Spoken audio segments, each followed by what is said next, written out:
नमस्कार। आज मुख्यमंत्री को एक पत्र लिखी ओडिशार स्वास्थ्य सेवा संपर्क में। ये मो तृतीय पत्र 2 वर्ष पूर्ति उत्सव महासमारोह पालन हबार मु शुणुची राज्य सरकार एवं 2 वर्ष भितर स्वास्थ्य सेवा दिगरे तार इम्प्रूवमेंट पाई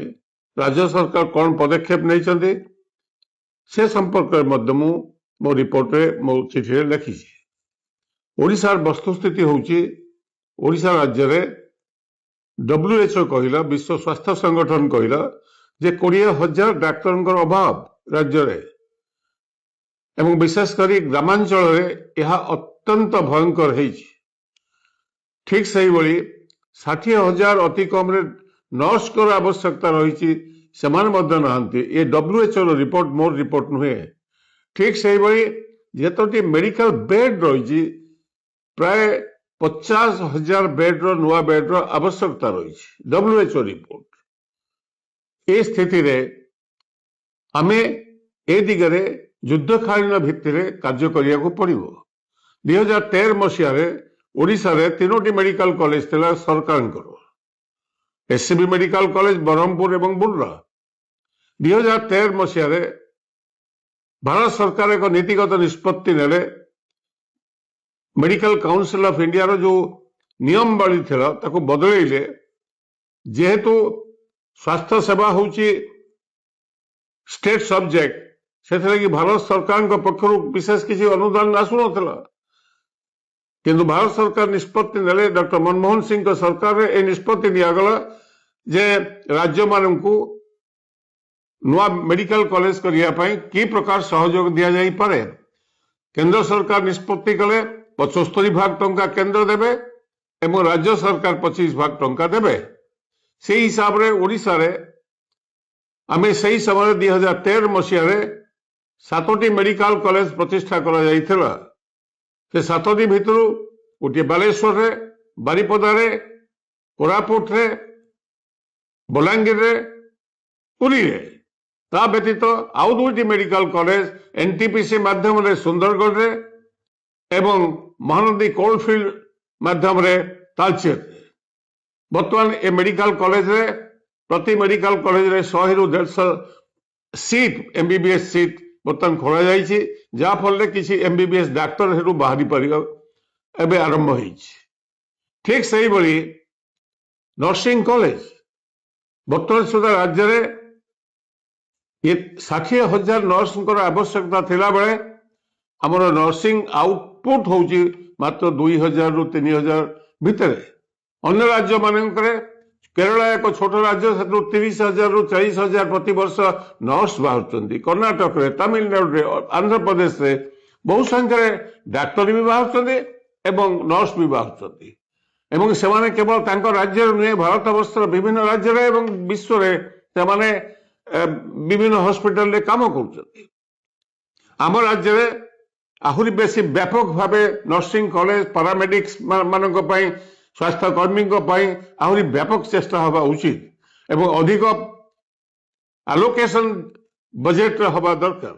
मु कहूना जे हठात यही 2 वर्ष भितर सब व्यवस्था शिक्षा स्वास्थ्य खराब होइछि बोली ये एक बहुदिन रोग एवं ता उपरे आम समस्त दलमत निर्विशेष ध्यान देवार अच्छी। जेहेतु गाँव में डाक्तर नांती लोके आसुछंती सहर बजार को प्राइवेट हॉस्पिटल को डायग्नोसिस पाई परीक्षा निरीक्षा करिया पाई एवं डाक्तरी चिकित्सा पाई से सर्वस्वांत होगी सहर रु फेरुचंती। ये हूँ वस्तुस्थिति जेते आपण जो इंश्योरेंस स्कीम से इंश्योरेंस स्कीम भी ठीक भाव में कार्य करूना लोक हैरान होउचंती एवं सेथि लागि मो एक व्यापक चित्र देखि देकी मुख्यमंत्री को 2013 यूपीए गवर्नमेंट समय जो 7टी मेडिकल कॉलेज करागला एवं तापर केवल सेति नुहे एम्स प्रतिष्ठा होइतला। एम्स से प्राय 1,200 कोटी टका खर्च होगी भुवनेश्वर एम्स प्रस्तुत फंक्शनल है। गुलाम नबी आजाद मुख्यमंत्री तत्कालीन मुख्यमंत्री नवीन पट्टनायक मु भी था केंद्र मंत्री हिसाब से उद्घाटन करूँ। तापरे सही समय एक ईएसआई हॉस्पिटल प्राय 800 कोटी टंका भारत सरकार देले जमी निगला भुवनेश्वर ईएसआई हॉस्पिटल शुभ तत्कालीन लेबर मिनिस्टर से आसिले शुभ देले ओस्कार फर्नांडिस मु भी थाए राज्यर स्वास्थ्य मंत्री विजयश्री राउतराय हेतबेले थांती एवं तार नुआ एनडीए गवर्नमेंट आसला पर ताको बंद कर दिया गला कैंसल कर दिया गला ठीक से बड़ी बालेश्वर रे मेडिकल कॉलेज प्रतिष्ठा होता एवं तार संगे संगे 350 बेड एक सुपर स्पेशलिटी हॉस्पिटल एम्स माध्यम एम्स कहगला सैटेलाइट सेंटर कार्य आरंभ है 30 एकर जमीन निगला बंद कैंसल कर दिया एनडीए गवर्नमेंट आसला पब्लिक हेल्थ स्कूल भारत वर्ष अत्यंत prestigious public health school Baleshwar प्रतिष्ठा है टंका सैंक्शन है नुआ गवर्नमेंट एनडीए गवर्नमेंट आसला कैंसल करदे माने स्वास्थ्य सेवार जहाँ नॉर्थ ईस्टर्न स्टेट रे 90-10 रेशियो रे टंका दिया होउची ओडिशा पाई मध्य 90-10 रेशियो रे दबा उचित किंतु दुर्भाग्यर कथा वर्तमान केंद्र सरकार एनडीए गवर्नमेंट जोटा 75-25 थिला ताको वर्तमान आनिकी 60-40 भाग रे पहुंचे देले अर्थात केंद्र सरकार 60 भाग देवे सेतबेले यूपीए समय रे 75 भाग दउथले एबे राज्य सरकार को ऊपर आहुरी बोझ पड़ला जे 40% सेमान देवे ये नीतिर परिवर्तन हवा उचित ठीक सही भाई शिशु मृत्यु हार आम राज्य में भयंकर से लगी डॉक्टर मनमोहन सिंह निष्पत्ति कले से यूपीए गवर्नमेंट रे 2005-6 रे national rural health mission NHM एवं अर्बन हेल्थ मिशन ये सब को मिसेगी परवर्ती अवस्था करागला नेशनल हेल्थ मिशन एनएचएम कहीं करागला ने भारत वर्ष जो स्थिति शिशु मृत्यु हार ठू आरंभ मैटरनिटी प्रोब्लेम ए बहुत कथा अच्छी गाँ गंडारे ए प्रकार अवस्था से लगी ए संपर्क में इंफ्रास्ट्रक्चर को ठीक ठाक करने पीएससी सीएससी छोट हॉस्पिटल केमती बढ़ा से लगी टंका दिगला किंतु दुर्भाग्य कथा वर्तमान एनडीए गवर्नमेंट रे एलोकेशन 60-40 कर दिगला यूपीए गवर्नमेंट समय प्रथम 2 वर्ष 100% केंद्र सरकार देले 2005-6-6-7 तापर 85-15 करागला ताको कमे की वर्तमान कराई 60-40 ताने राज्य सरकार अधिका पैसा देवे केंद्र सरकार कम देवे अति कम रे ओडिशा भली राज्य रे जो स्वास्थ्य व्यवस्था अत्यंत खराब सेठी अंत से 90-10 और 85-15 रखा उचित मो मत मु भावुची प्रधानमंत्री आसुच्छंती ए संपर्क में मुख्यमंत्री दृष्टि को आकर्षण करेंगे ठीक से भाई जन औषधि मुझे विभाग मंत्री थाए फार्मास्यूटिकल केंद्र रे डॉक्टर मनमोहन सिंह सरकार से आम जन औषधि स्टोर को भारत वर्ष प्रति जिले में केमती कर लगी आरंभ है से प्रस्तुति कार्य आरंभ है ओडिशा प्रत्येक जिला हेडक्वार्टर हॉस्पिटल रे आम जन औषधि स्टोर खोलू किंतु आज देखला बेलू जन औषधि जो क्वालिटी मेंटेन हुआ कथा कारण ताको प्राइवेट हाथ में दे दिया गला जहाँफल से क्वालिटी भी मेडिसिन कमुची केवल प्रधानमंत्री का फोटो देखा मिलूँ जन औषधि स्टोर रे एवं एथिलागी ये जो पॉलिसी चेंज होदी पॉलिसी चेंज न हो आप जानते ओडिशा मात्र टोटल डाक्तर बर्तमान शॉर्टेज 20,000 से टार्गेट निगला 5 वर्ष भितर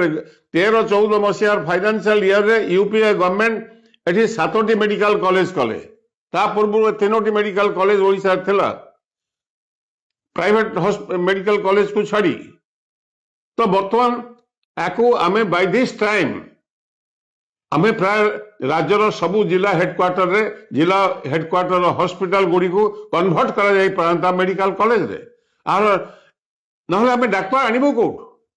नर्सिंग कॉलेज बहु संख्या नर्सिंग कॉलेज खोलिवा कथा जाफल एठू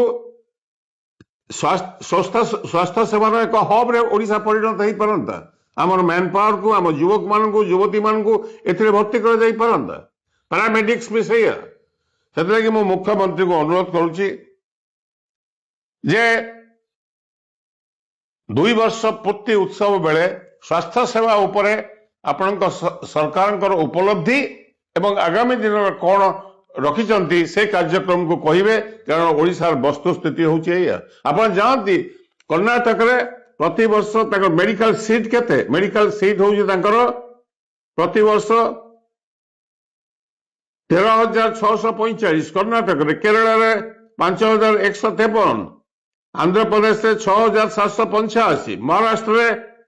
11,700 ଏବଂ ତାମିଲନାଡୁରେ 12,050, ଓଡ଼ିଶାରେ ମାତ୍ର 2,600। ଆମେ କେମିତି ସର୍ଟଫଲକୁ ଆମେ ମେକଅପ୍ କରିବୁ? କୋଉ ହିସାବରେ କରିବୁ? ସେଥିଲାଗି ୟାକୁ ଦଳୀୟ ଦୃଷ୍ଟିକୋଣରୁ ମୁଁ ଏ କଥାକୁ କହୁନାହିଁ। ୟାକୁ ଏକ ସମସ୍ୟା, ମାନବୀୟ ସମସ୍ୟା। ଯୋଉ ରାଜ୍ୟରେ ସ୍ୱାସ୍ଥ୍ୟ ଏବଂ ଶିକ୍ଷା ଉପରେ ଧ୍ୟାନ ନ ଦିଆଯାଉଛି ସେ ରାଜ୍ୟ କେବେ ବିକଶିତ ହେଇପାରିବ ନାହିଁ।